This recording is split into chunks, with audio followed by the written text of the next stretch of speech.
नमस्कार मंडळी, श्री स्वामी समर्थ. आज मी तुम्हाला दाखवते की आम्ही स्टॉल उघडतो कसा आणि त्यानंतरची जे काय असेल ते सगळी साफसफाई वगैरे. आमच्या भाऊबलीनं जे काही पाण्याचे कॅन वगैरे होते, गंज वगैरे होता, ते सगळं उचलून ठेवलं. सगळं काही उचलून वगैरे ठेवलं त्यांनी आणि त्यानंतर मी इथं मोबाईल सेट केला. मी ट्रायपॉड आणत नाही सकाळी, कारण इथं ठेवायला जागा नसते.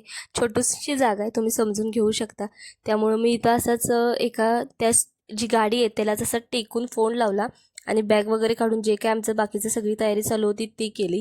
ह्यांनी डस्टबिनला बॅग वगैरे घातली आणि मी सगळं जे काही काउंटर वगैरे असतं ते पहिल्यांदा पुसून घ्यावं लागतं, कारण रात्री जाताना हे साफसफाई करून जातातच.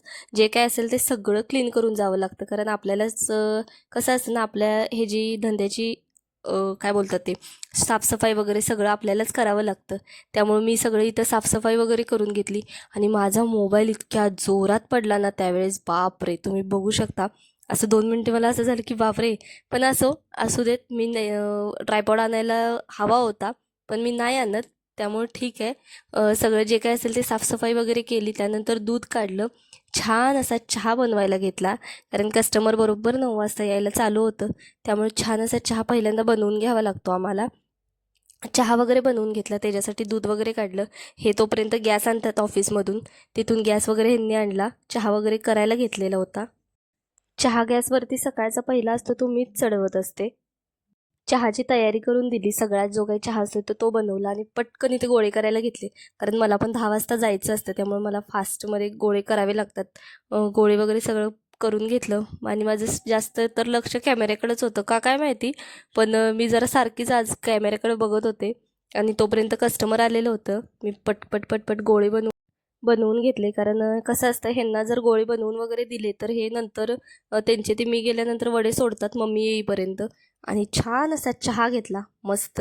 इतकं भारी वाटतं ना हा चहा घेतल्यानंतर. जसं की तुम्हाला मी सांगितलं, मी जाताना ह्यांनी नेहमी रोज असं वडे सोडत असतात आणि ह्यांचं मी चोरून शूट केलेलं होतं. असो, दिवस छान गेला, कामावरती गेला आणि संध्याकाळी उद्या गणपती बाप्पाचा बड्डे होता, त्यामुळे माझी इथे छान अशी त्याच्यासाठी मोदक बनवायची तयारी चालू होती.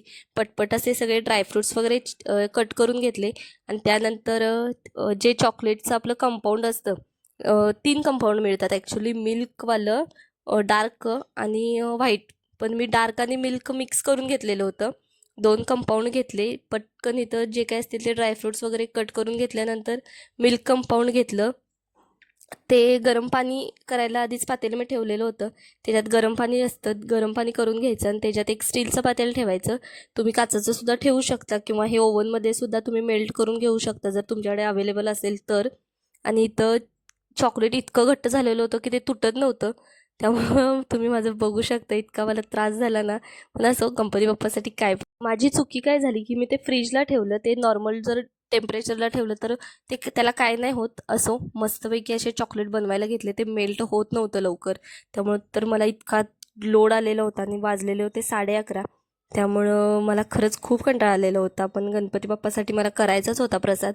त्यामुळं मी पहिल्यांदा सगळं जे काय असेल ते चॉकलेट्स वगैरे मेल्ट वगैरे करून घेतलं आणि चॉकलेट सेट करायला ठेवलं.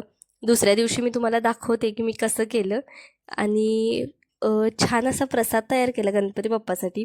हा